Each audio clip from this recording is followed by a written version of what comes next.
তোদের কি মা নাই? জুলাইকে তোরা স্বীকার করিস না? যদি জুলাইকে ধারণ করিস তাহলে এমন একজন মাকে কেন তোমরা অপমান করছিস? একটা ক্লাস আজকে সামান্য মানবতা এবং ভদ্রতা ভুলে গেছে। আজকে আমি ফেনীতে গিয়েছিলাম, শহীদ পরিবারের মা এবং বাবারা, ভাইয়েরা, বোনেরা সেখানে এসেছিল, সন্তানরা এসেছে।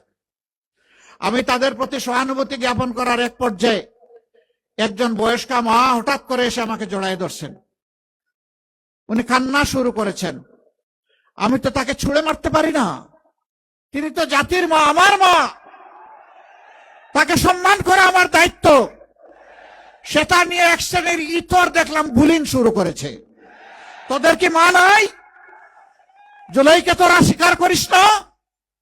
যদি জুলাইকে ধারণ করিস তাহলে এমন একজন মাকে কেন তোমরা অপমান করছিস?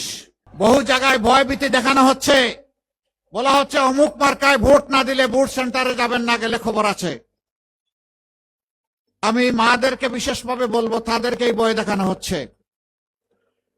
আপনারা ওই মা যারা শরীফ উসমান হাদিকে জন্ম দিয়েছেন, ওই মা যারা আবরার ফাহাদকে জন্ম দিয়েছেন, ওই মা যারা আবু সাইদকে জন্ম দিয়েছেন, যে আবু সাইদ বলেছিল হয় আমার অধিকার দে, না হয় আমাকে একটা গুলি দে। আপনারা সেই মা।